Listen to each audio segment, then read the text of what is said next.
完了，来不及推到3个，推到4个，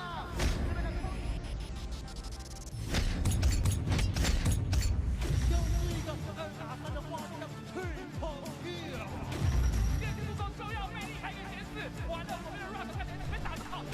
但是自己被这个视野给弹回来，又是 Alex 的一个壁咚，准备要在这一波将这波人全员冲掉。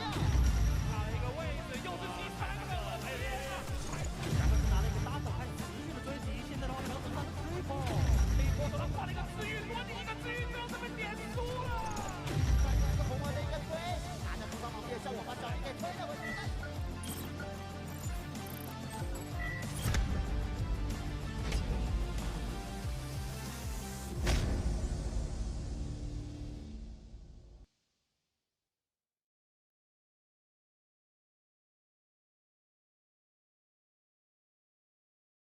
Gentlemen, welcome back to the PCS Summer here for playoffs, edition number 4. I was going to say day 4. I'm Stacks, joined by Nightstar.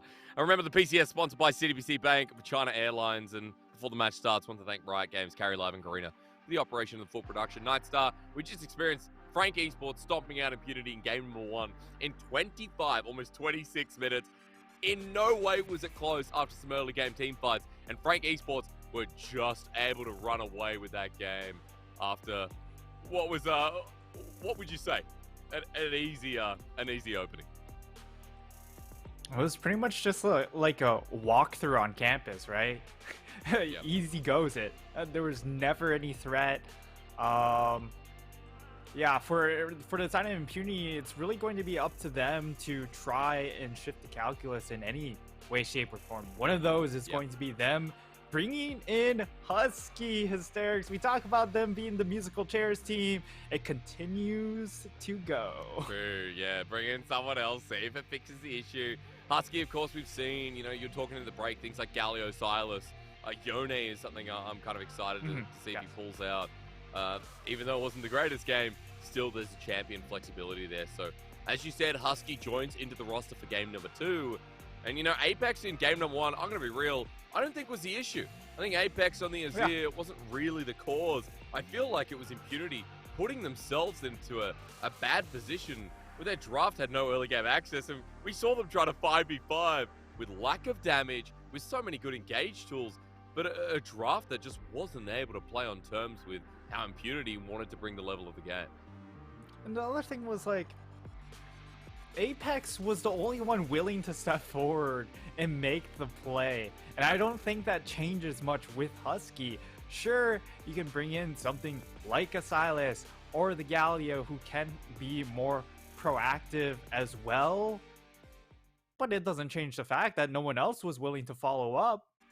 Where else is the damage going to come from? So they are taking the side swap back over to the blue side, and we'll see what their draft priorities end up changing, because I think they'll most likely drop the Silas ban, swap it over for a Callista, and go for a first pick Silas in this instance. And I know that, you know, holistically for the PCS over summer, Blue Raid actually has a 64% win rate. And we're not even talking about 12-14 and eventually 12-15 where the representatives will have to play on Worlds. It's looking like the Worlds patch unless 12-16 comes out. But further to my point, Blue side has been successful for a lot of our teams. So let's hope for Impunity it's the same, as we've got that Poppy ban against them yet again. Siva follows through as well. A couple of mid-lane bans on the side of Impunity as they target YS Cam with the Fiora, as we expect. But Nightstar, his final ban is going to be everything, as Yumi's actually banned away. So Zeri, Wukong, both open, and the Callista,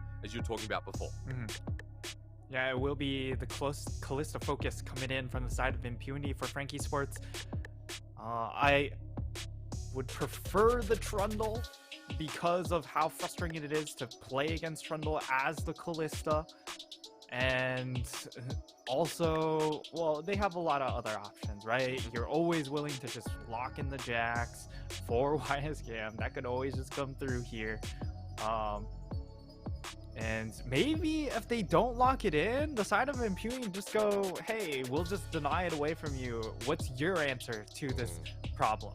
And you and I were talking about this one, though, so we're not going to get top lane, but we mentioned last game Impunity had 80 carry options like this Aphelios, didn't lock it in, but this time around, Frank Esports in the same matchup are going to be going up against it.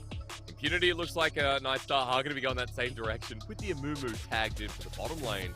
But I'm kind of more curious about this third pick because you said the Trundle is still available. Trundle available. I like the Vi as well. Just something with a little bit more agency to take more of these duels, force some of these ganks to come through, because even though Wukong can bring a good deal amount of damage and can come in from creative angles, he doesn't bring CC, and Vi is one of those champions that can bring a ton of early game damage and CC to the table. That's true. You know, in PCS wasn't played as much as other jungles like Viego, Wukong, Trundle, Poppy, but still up there and globally as well. And it's something that we're probably going to see a bit of towards Worlds. But at this point, with jungle locked in, Frank Esports bottom lane, this is the combination. We are going to get some of those anti-dive tools this time from Frank in the 2v2. Yeah, it feels like Frank Esports were quite prepared for the storyline for this series, knowing that they would put a good emphasis onto the Kalista, and perhaps Impunity would try and counteract that by going to blue side and focusing their attention onto the pick and sealing away. They've come up with a plan, and that plan is Aphelios Renata. Going into the second ban phase, of course, for the side of Impunity, it's going to be double ban against YSKM. I expect the Camille pick to follow up, and maybe YSKM just falls onto a more, meta top laner in the Gwen. Well, I mean, you saying that had to make me laugh. Meta top laner or standard top laner for YSKM. That's the hilarious part. It doesn't really happen. One game of Gwen, one game of Ganon, but it's not like we're talking about the tanks as Frank Esports definitely are with the bans away. I'm curious as to the angle we go to here, because for Frank Esports, it is not common that we would say this team would leave top lane this late in the draft. And even so, they might be getting YSKM the pick of the litter that's left, as the Aatrox has been popping up globally too, especially in the LPL to a lot of the responses like the Camille lane. But Frank Esports still have that set pick available, and YSKM getting in first with Pretender counter pick, that seems to be the go. Yeah, they leave this option available, so surely Impunity were fully prepared for their response, and we'll find out what that response will be. It does look like it's currently being the Kennen Hubbard, and for Frank Esports, they allow this last pick to go into the hands of Pretender, make sure he has a great matchup, knowing that Husky has a diverse set of champions like that Yone pick, and they could technically respond with an AD bruiser of their own. Yeah, towards mid, right? Like, Pretender to play Renekton mid, you wouldn't put it far off, but the only problem is there's too much AD in this team. We don't have an AP threat right now, so the Akali seems to be a lot better, with Pretender being able to flex his muscles again. Now, all I see from Frank Esports here, Nightstar, is the ability to play your sides and the ability to pick angles and fights. There's just so much playmaking across this draft, right? Where you have the cannon with that rocket belt. Perhaps he's able to find an angle to get into the back line. But for Frank Esports and Impunity, it's a lot about multitude of flank angles to try and kill one target in particular on both sides, and that's the 80 carry. So Eminem, Annex, they are both of these teams' clear targets to protect and to kill. It's not often that you see, no hard front line here from both teams, right? We have a lot of ulti-reliant compositions, but at least, hey, in the side lane, you look later on and be looking to see if YSKM can take over, while Pretender should be in some kind of similar position. It feels like right now, for Frank Esports, obviously being the more comfortable team to look at in these drafts. But hey, I like the adaptation from Impunity. We have a lot more early game access here, Nightstar. I love to see it when we get towards those ultimate marks as well. And being able to contest in the 5v5, being able to actually have an impact.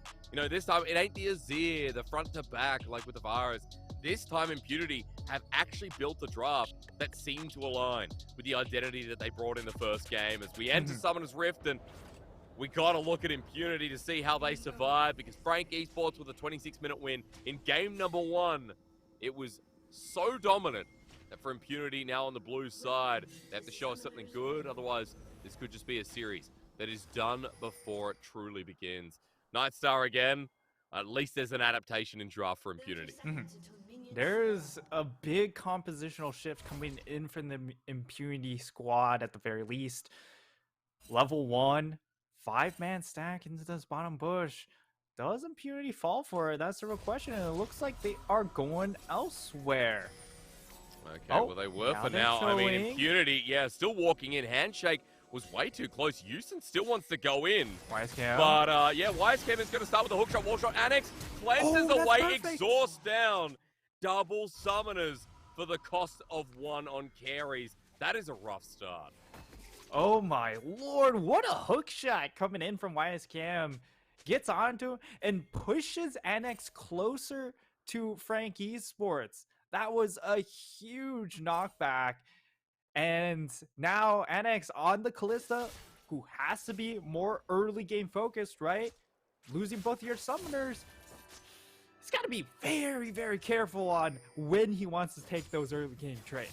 I mean, especially since, you know, we expect the 2v2 to be strength of the Kalista Mumu here, but Aphelios Renata we've seen is quite good. Is Jackpot actually going to get here in with the trade? Zoned off. It's just auto attack after auto attack, but at least now having the range, there should be a trade back depending on if YSKM goes for another hookshot, wall shot. Meanwhile, on the 2v2, we're just brutalizing it out as Eminem is using his range, and Impunity in 2 different lanes right now are getting hit pretty hard. This is what makes Frank Esports so exciting to watch, is that they will just try and win out on multiple sides of the map with really no reason. As Wisecam looks like he wants to go for it all in. Yeah, gets a double Q off, but the trade back from Jackpot's using the range. Hookshot, walkshot's not available as onto Jackpot. Now it seems like he's getting the better of it as Holo's coming to the bot side. Frank Esports with early aggression yet again. What's new is Holo now doing some invading of his own. Yeah, Holo playing super aggressive here. This is what we wanted to see coming in from Alex as an adaptation, because that's the stuff that Impunity need. Get a little bit more early game heavy, and Holo, he's the one dictating the pace. Still, even put onto this Wukong jungle. Yeah, still, I was going to say, look, even though Alex was spotted out, Holo wasn't able to do anything, able to threaten away. Impunity have had pretty good tracking with the ward on the red buff earlier, but now another one on Raptors. And you look at the lanes, despite the summoner difference from Annex bot side, still being able to keep up right now, still being able to survive the early lane as we saw there before from Frank. And top side too is doing a little bit better with YSKM versus Jackpot still happening, but the hookshot, wall shot. Hang on a minute, Jackpot hasn't flashed away. YSKM getting stunned up. The minions are hitting him, though. The range still good as YSKM fighting for his life. Holds onto his flash, but so does Jackpot as both top laners walk away without a shred of health. Yeah, should most likely be that recall coming in from YSKM that resets the situation, has the teleporter return back into the lane. And with the wave where it is, definitely threatens a gank coming in from Holo. And you can see here, he is hovering that top side of the map. That is going to force Jackpot away from this wave as we do get this teleport coming back, or he risks dying. The ward spotting out the gank pathing here from Holo.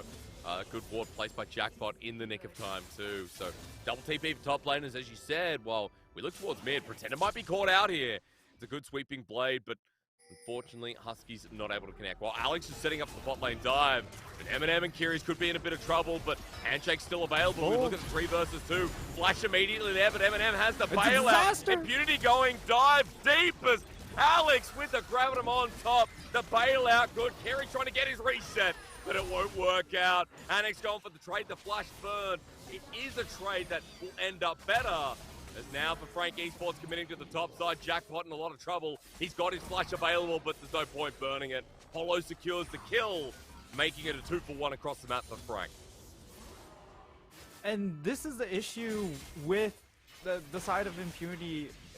Because Frank Esports are playing so aggressively on both halves of the map. Yes, they set up a dive, but because the dive goes wrong and they trade one back, it leaves you the opening for Frank Esports to make a play topside, and that's exactly what happens. We are a new that Hollow was going to be hovering topside anyways. As we get to see a replay of this dive, this kind of goes wrong at the start. Yusin's the one to start tanking tower, and he's already at 1 HP. Unfortunately, it does go a little bit awry as Carries is forced to burn the flash after all is said and done. It is still a one for one in that bottom lane, and when you're the Philios, who will eventually outscale the Kalista, you're in a comfortable spot. But I will say, at the very least, Eminem was denied a wave. Alex had that wave push in, picks up the kill, and was able to stay in lane. So it feels like right now there's going to be a small EXP lead here for this Kalista. Well, Alex is pathing down yet again, but some good warning from Frank Esports spots out this Vi who wants to make a return path and kind of snowball like Eminem was done to by Hollow last game. Hollow in the vicinity here as well. Not quite level 6. And not sure how close Alex is to level 6, but he might be up to, with this extra time, hit it before Hollow is on the Wukong. Trade here from Pretender. Speaking of level 6, that's hit by both mid laners now as well. So the potential of the all-in bristles up as Jackpot and YSKM. YSKM not there yet, but will be shortly. We're kind of looking at player level on the left-hand side. I was talking about before, Annex quite ahead of Eminem as we pause on that thought because this is a big minion wave. Alex trying to threaten the dive, but Husky's not here yet. Yep. But YSKM has ulti, so this has got to be successful. Oh, Trying to buy time. Hookshot, walkshot. Jackpot takes turret aggro. There's the ulti, splits him back. It's a lot committed as Jackpot almost dies. So messy from Impunity. Alex is lucky to be alive, but hey, if Impunity got it done, I guess that's what counts. Oh my god. It wasn't pretty, Hysterics. But you know what? They got the kill in the end, and they didn't die for it either. So the result is exactly what the doctor ordered for the side of Impunity, and this is a much, much better start for them into game 2, going with this Vi pick being a complete game changer coming in from Alex. And you can see now that he's not on to the Wukong, he's not worried about farming to level 6 and start team fighting. Nah, it's all about these more shorter skirmishes, dive setups, and especially with the Vi, who has the ability to just target one single target, that's much better. Yeah, but you know the problem is, Impunity just used triple ulti up top side, and Jackpots was one of them with a flash burn too. Impunity paid for their price. I mean, bot is open. You might be getting Herald here. It depends on if YSCam will go down, as Yusin setting up for the bandage toss, hook shot, wall shot after the fact, and guess what? There is no curse of the sad mummy, so he won't go down. But bottom turret might. You're losing so much to Rebellios by himself.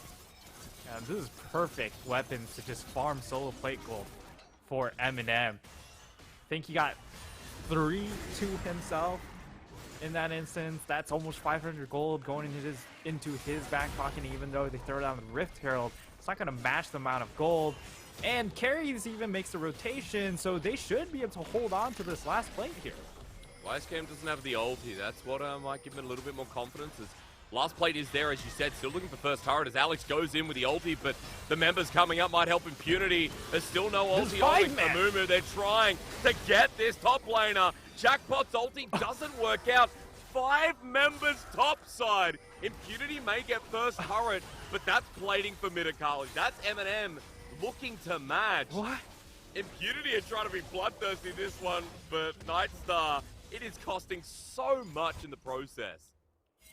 Yeah, I mean, I agree that they should look to play aggressively up top side, but I don't know about 5 people.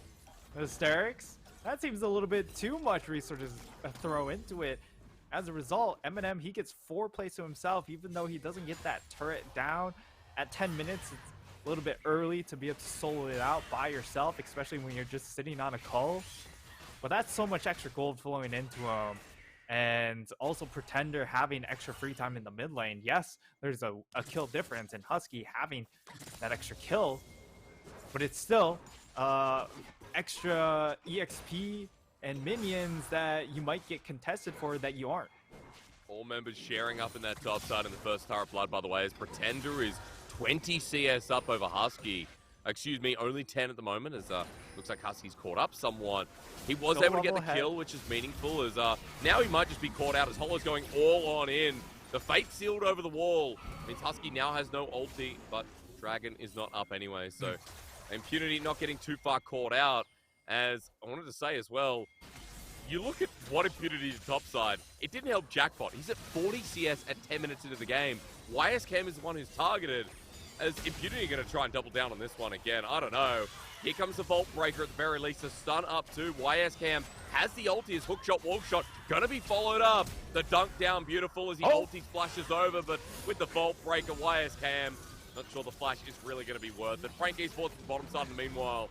But it is going to be their turreted response. Man, both of these top laners are just playing on poverty levels of gold.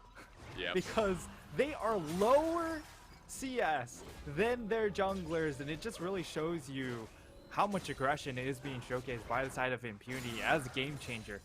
And unfortunately, Houston almost has more gold than YSKM. Look at these top laners. They are. This is the epitome of top lane. You know, you just get bullied all day long. Yeah. You don't get any resources. It's the top lane dream.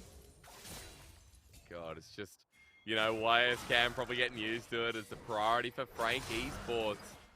In the games in the regular season, we talked about the shift to top side in this split and how Frank really loves setting up YSCam on these volatile champions, but so far in both games, bot side has been a bit of a change around. Hollow sending himself towards bot and giving Eminem and Kiri's a bit of priority. You can see because of that first turret blood, or rather the trade-off from Eminem, he's now got a Gale Force. Cull not even complete, but he's close to finishing Berserkers. So a huge item discrepancy down there, despite Anax having the one with more CS and a kill lead. Yeah, and he is also about to cash in onto a cult, so that's pretty much an extra kill right there. Okay. Flank coming in. Oh, I don't like this at all. I mean, Alex has to go in. There's a one-man ulti. They find the Renata, but everything used for the Renata. A good ulti, but a return from Eminem, who has so many shurikens now. Gale Force difference in action as Eminem steps up to the play. Once again, Impunity used all ultis on singular members, and it's a whip. And once more, it's using their big cooldowns onto low-priority targets, right?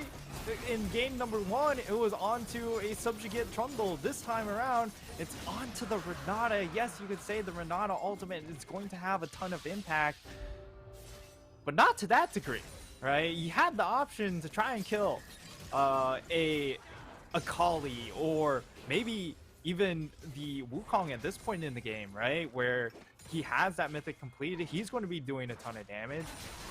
And then you burn it all onto the Renata when your AD carry doesn't have his mythic purchased. If you don't kill the Aphelios would just wipe you because of that extra itemization difference. We're talking, you know, looking at that 3-item Aphelios, really fast approaching at this point. However, at least with Impunity burning everything, despite them losing the Dragon, they were able to get a second kill onto the Callista. Item catch up now as well. And we looked a little bit at these compositions, you know, the snowball and how the bot lane can kind of do what Frank Esports did in game number 1. At the very least, Anax is in a good position. We talked a lot about Impunity Nightstar being this, you know, bot-focused team where Anax wants to be in control. I think you can say that he's in control in this game, and he'll be a force to be reckoned with on this second Herald if contested. Yeah, they're at a pretty comfortable spot with their items, right? You have the Chainsword completed by Alex, still gold deficient even though it has been dinged a little bit, and then of course you have the strongest member, the Callista, out to a completed mythic, and also have the Blade and Rune King completed. But here's the collapse. They want to, but they've given an angle here for Houston, who has ultimate available. Double bandage toss is there, but he pulls the trigger so late. Here's the hostile takeover. If it's only onto one, it doesn't matter because it's Jackpot. And that's what they're shouting right now. Husky not able to get over the wall as Hollow starts spinning, and Pretender is flying. Impunity, I mean, this is why right now they're starting in the bottom side of the bracket. This series so far hasn't even looked close. You know, Hysterics, you just have to remember the first 8 minutes of the game. You know, back when Impunity were still making plays with this Vi pick, if they were successful, killing YSCam time and time again. They used 3 people top, and they all altered. Meanwhile, you lost bot because of Felios got tied with the turret. We just gotta remember the good times. When they've worked to it enough. The replay is here, and you can see the Renata ultimate this time did have a use in that fight, as it just really carves out extra space with on top of that ultimatum. Really prevents the side of Impunity from trying to follow up to protect that champion getting isolated. And yeah, it was all about Frank Esports in that fight. Impunity, you know, they showed some more signs of life in this game, but I feel like it's back to the drawing board. Yeah, right. You know, you're right. Like, the signs of life, like the draft changing up a bit's been great, but once again, Frank Esports, it doesn't matter about draft, because it's not the Callisto Mumu lane. They pulled out the Aphelios Renata, and with all the attention on bot side trying to keep YSKM down, Frank Esports have gotten that Aphelios in such a comfortable position. Yep. The Herald's going to be dropped down in the mid lane now for Impunity, as those ultimates are back up and available, but the handshake sent away. Exposed. It does nothing. Great from Carries with the Q, as now Impunity want to pick off the back end, but Frank Esports aren't going to walk into the hands of their supposed predators. Yeah, and they can go ahead and give this Dragon up if they wanted to, if they weren't super comfortable with the lane position, but possible catch. Houston is able to just walk it off. It's just Eminem trying to exchange his guns. He's now onto red-white. So perfect spot to look to contest this next Dragon. That is coming up in a minute. YSCam put down this entire game, but unfortunately for the side of Impunity, Jackpot did not reap any of those benefits. He didn't get any kills, and he's still suffering in the CS. Now he's pretty much kind of getting outscaled. And now he's being called out as trying to pick up some of the CS Hextech ultimatum. He's not going anywhere. You know what? YSKM had about 19 solo kills at the end of the season. Let's add another. Fallen behind, it doesn't matter, Nightstar, because YSKM will apparently always flourish. And look at the item difference, too. Jackpot's still trying to get his mythic item online. He doesn't have the Rocket Belt completed, and if he doesn't get that completed for this fight, that changes the scope completely, because it means that he doesn't have that extra gap closer, and he's going to be solely reliant on his flash to get into the backline. I mean, we've got double TP. That fight coming now, right? But Pretender's angle scares me, as it is a stolen Scuttlecrab from Alex. But Frank Esports poised to strike as they look for their third Dragon. YSCam doesn't have the ulti available, Jackpot does. That could be a big difference after the solo kill, as time is being bought out. Eminem is such a threat here on the Aphelios, and already Impunity trying to move into position, burn this out. Hollow Pretender right now, the angles. YSCam starts it off, the ultimate from the Renata, good as Husky only gets a one-man. Meanwhile, the stun up is a good ulti from Jackpot, but Eminem is untouched. Impunity are walking into certain danger as the stun up. YSKM prioritizes his pick for a reason. It's a shutdown, but at what cost? Well, 4 bodies and the sunken treasure of Dragon. Even a mid lane turret, it looks like. That Frank Esports will be taken now. And Frank Esports, they feel like a bit of a one-trick pony, only playing these flank compositions, but when you're so well versed in playing these flank compositions, what's there to hate? As Impunity, they try and set up, and remember, their composition is in a very similar situation where they would love to come up with a couple flanks of their own. Yeah.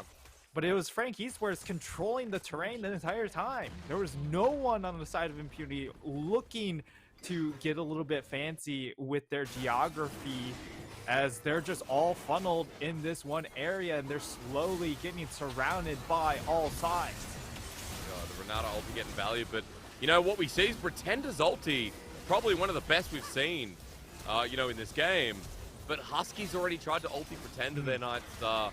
some of the big wombos, the AoEs, Yes. being used and not in conjunction. As you said at the start of the series, Impunity's biggest problem this split was bringing it all together with their changing roster all the time. We just saw another proof in the pudding there. With Impunity's team fight, the ability to look so good, but not being executed in tandem. Yeah, there's just so much wombo potential in the kits that they have. Unfortunately, they don't have the items, nor do they have the coordination to capitalize. As Pretender, he might get collapsed upon. It is a 2v1, but it is also Akali. That is true. Akali has a lot of escapes, and Night Harvester this game too, so a lot of movement speed added into the kit. 2 items, in fact, as Husky still ain't for the Sunfire just yet. It's a very classic Yone build, very classic, you know, DPS fighter build at the moment, especially in 12-14 before it gets nerfed away. Okay, pick up. Is Yusin going to die? Biggest question of the day. Handshake is there, but the rest of the team is there as well. Kerry's is very deep, actually, but Alex, don't press R. Alex, don't press R. Alex, maybe press Q. Okay, is Alex going to die? Maybe using that hostile takeover. Oh, that was massive. Jackpot's return, ulti is coming. However, you know, the problem is Eminem's free hitting. Eminem has just had the best time this game because they love YSKM. They want to kill him so bad, but Eminem is just freestanding. You know, this is one of those situations where in your Clash game, you're just so far out of the game that the comms are just, let's just make sure YSKM doesn't have fun. Let's just kill him over and over again. And it's clearly showing in the score line, right? Where YSKM is really the only person dying in this game. Unfortunately, it's not going to change the game script for Impunity because, as you mentioned, Eminem already so fed on this Aphelios. This comp doesn't do well against Aphelios. And if they're not putting pressure on him, he just gets like 3 autos off and they're kind of all dead. You're getting forced into a 5v5 in front of this Dragon Soul in 2 minutes where, as you said, like there probably will be an Infinity Edge. There's going to be a 3-item Aphelios that now, even though Annex is close to hitting that point too, we haven't seen that beautiful AoE, that pile-up from Impunity that we know is possible, and throw everything out the window because, I mean, 0, 6, and 5 Jackpot has not had a great time. YSKM has been more impactful, let's be real. Yeah.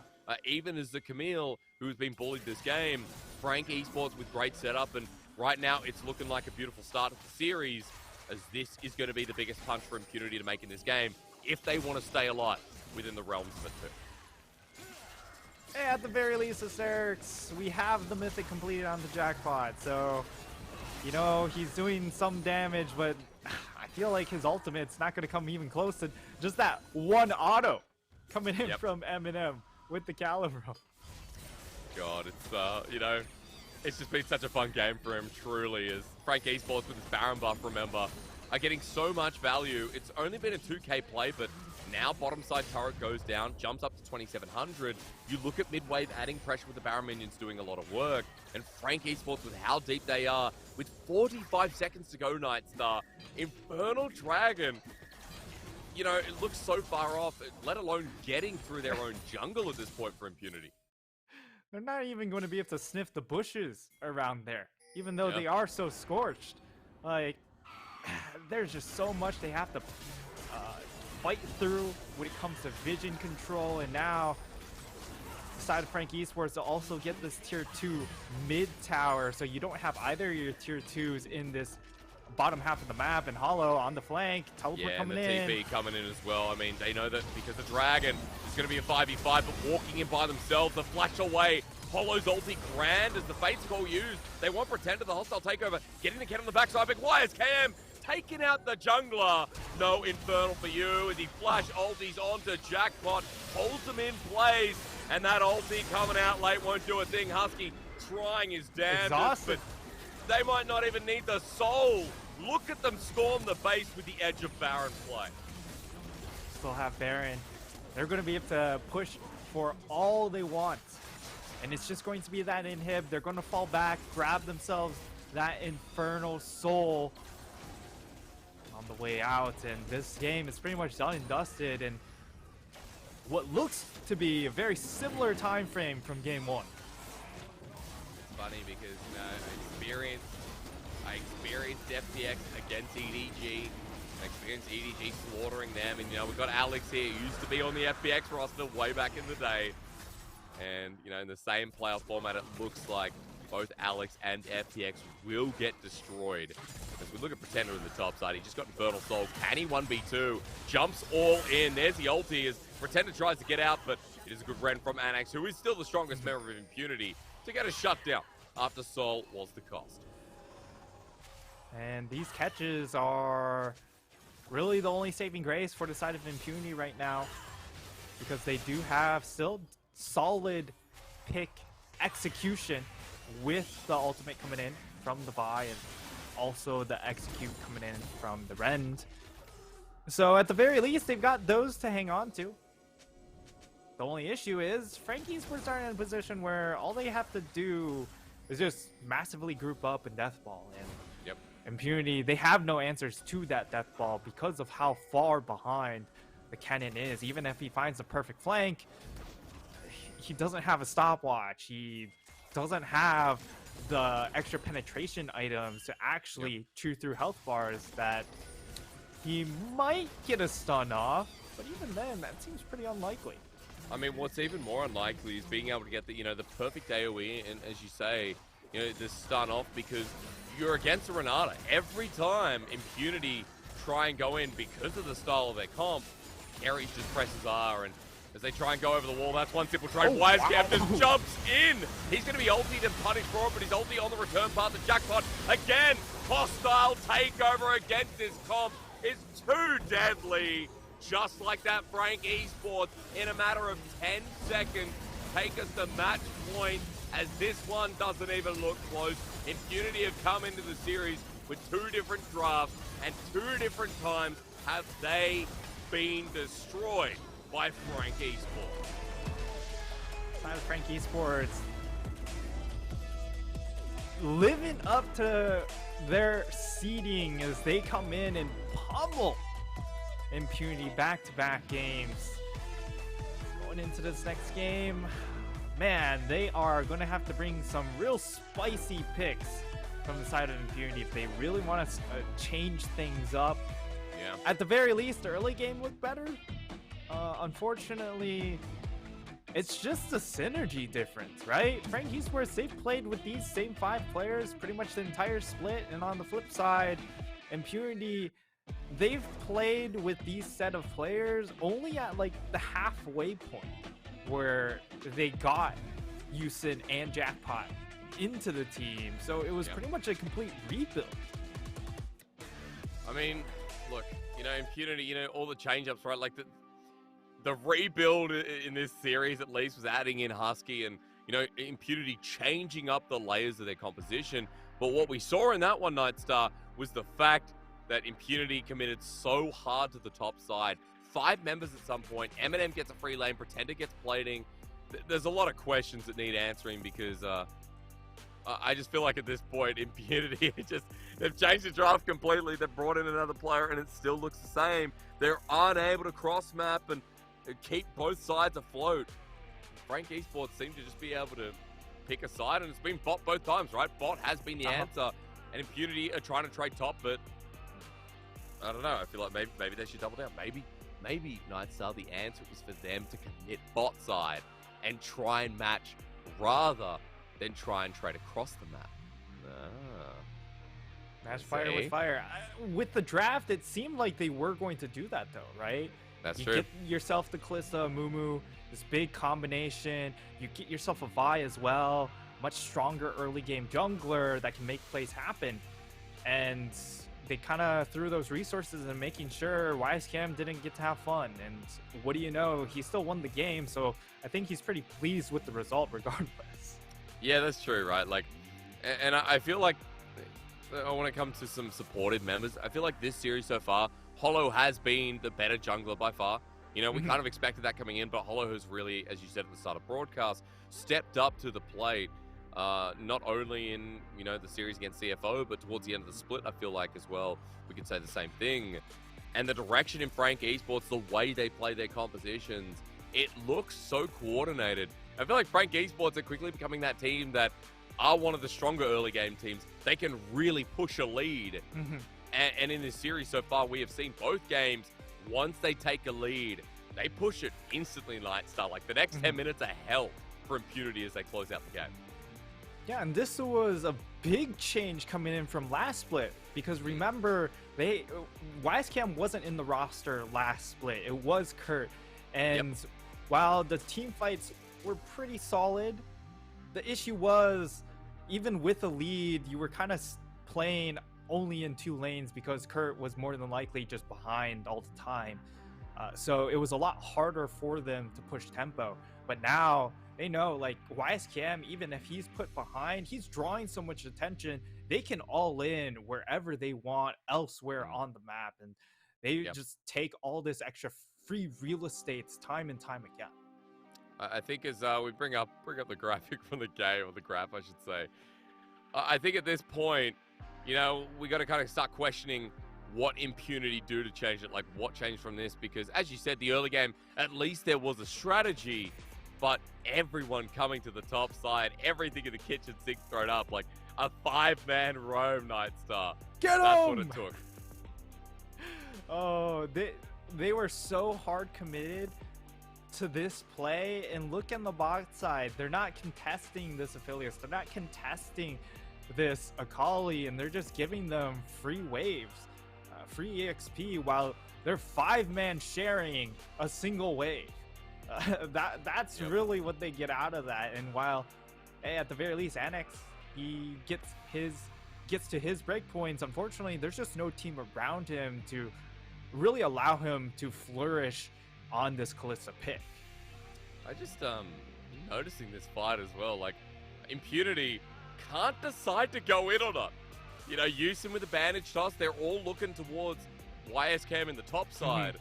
And then it's the lack of decision making that is making a big difference here in this game. Just watching that fight, I think the perfect example, you lose 3 members because you're all on different pages, and as we said, different roster swaps this split, the Impunity kind of being all over the place with so many different members is showing right there in the second game. Yeah, and you can see the rotation of those mid laners, right? Where Husky, he's in a spot where he could look to pull the trigger with his Fate sealed, and maybe a little bit hesitant because he's not sure if the rest of the team will follow up in that instance. As we get to see the post-game damage, like, it's clearly just Eminem who's given so much real estate on the map to allow him to farm up plates, get all his gold break points, comes out with a clear MVP in this point. But once again, Hollow doing really God's work on these jungle champions. Yeah, such a good performance out of him, as we said. Got MVP in game number 1, but you are right. I feel like with all the gold funneled into this fella, that's really good damage coming out. Carries, though, does feel like the right choice. The Renata had so many good handshakes. I love the ultis this game, but of course Eminem did do the damage in the end, so we have to pay respect. I mean, this is the guy that you want for Frank Esports when everything goes wrong, and even when everything goes right. Eminem is so solid as a bot laner that for Frank Esports, this was the OG carry before YSKM came in with Pretender and made this kind of a 3-pronged composition. Yeah, and when you look at teams like Frank Esports and CFO, the issue with trying to take these teams down is that if you tunnel in on one side of the map, the other side is just so strong mechanically that you just give too much up, they will find a way to carry as well. Well, let's see, because for Impunity, at the very least, we're looking for them to find a way and find an angle in this game. 2-0 down, a reverse sweep now needed. We'll go to a break to find out if Impunity have what it takes.